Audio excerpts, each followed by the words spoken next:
first thing I want to do is I want Jeff to get set up in what we call our basic stance, and I want to talk about what I see. Okay, now that's good. We got the right foot forward.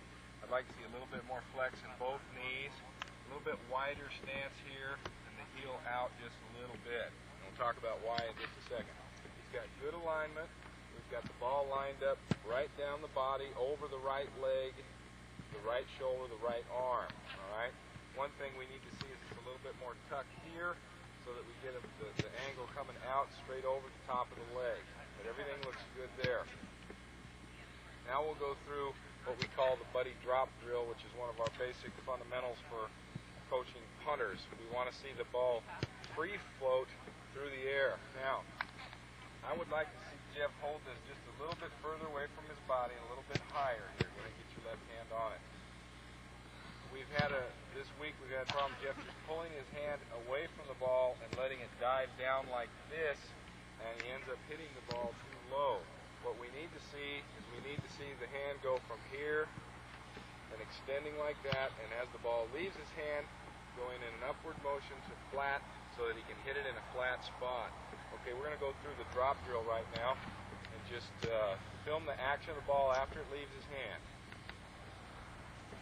Okay, now that ball would have gotten down very quickly because it hit me here, but as you see in the film, if you'll watch it, it left his hand and it was in this motion, so therefore it would have been about here when he kicked it. All right, back up just a little bit, Jeff. Now, watch the action on this ball. I'm going to float the ball and try to keep it up throughout the kick. Okay, now, very important, hold the ball about right there for me for a second, that the ball be at least this high as you come into the kicking part of the punt, because you want the ball that high so that you can lock the leg right at impact of the ball. The key is to learn how to snap the leg and lock it shut right at impact of the ball. What happens if the punter just pulls his hand away and the ball gets down here, hold it right there for me, Jeff. If it gets down here, the punter will not be able to lock his leg, and he'll have a bent leg like so. The ball will be gone after impact, and he'll lock after the fact. Okay? So I want to go through a couple more drops. I want to see you, Jeff, just extend it a little bit higher at the end of the drop cycle. There, that's better. That ball stayed up, and I'll do another one here too. Okay? You notice that ball was coming in this motion. It would have gotten to about here about the time I kick it. All right, let's turn and face the camera now, Jeff. Again, get right in line with the camera. Set up in your regular punting stance. Okay? And again, as you can see, everything's lined up. A little bit more of a tuck here. Every punter, as they take their first step, will create what we call the right line. Okay? So take your first step. And that's fine. You're basically hitting the ball over the guard on either side. And to develop a left line, all you have to do is step there. Now, what's very critical now is that this leg, as it comes through, stays parallel with that one, so that when he plants, his hips are still square under the ball, and he doesn't let the ball get inside. He holds it over his leg. Now he's able to swing up through with the square hip, right on the ball. Okay? Now, let me go through some things here. Again, we're here. We take our first step. We have the right line. Now, it's very critical that he does not let the foot turn out like this. And if we film him from behind, we'll probably see a little bit of that, and we've been working very hard on it. What happens? We step to the right line, foot turns, causes the ball to get in here, and the legs swing around, and it's a guessing game as to where the middle of the ball is. It's very important to go here, square the hips, and hit square through the ball. Okay? Turn around right here and go through about 2 of those steps right now. That was very good. You'll notice that he kept his hips parallel. Let's do one more.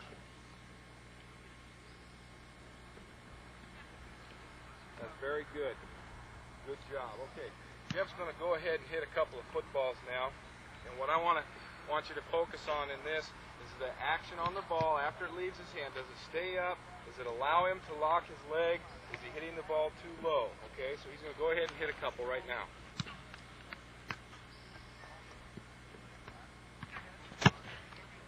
Okay, you can see the leg swing. He got around on the ball. He didn't hit it completely solid, and that's because the leg came out and around like that, and it's very difficult to find the middle of the ball unless you come up through the ball. Let's go one more, Jeff.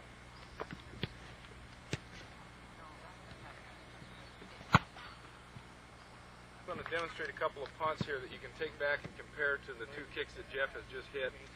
And the one thing that we've worked on the most with Jeff this week is the ball action and not pulling his hand just directly out from underneath the ball as he kicks. And I think if you watch those in stop action, as soon as he lets go of the ball starts in a downward flight. What we want to do is we want to extend the arm and let the ball take off in an upward flight so that when it starts to come down, you're able to hit it at a leg lock height. Now I'll go ahead and demonstrate a couple of kicks here so that you can look at those and compare.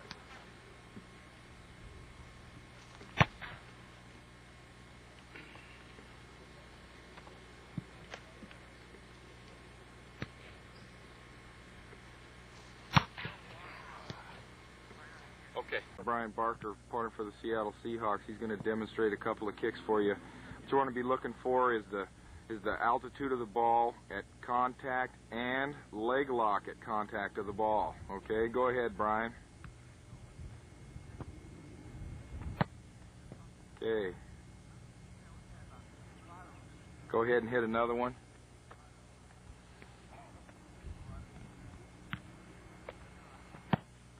Good shot. Nice leg lock, Jim. You'll notice the fluent swing and the snap on the ball.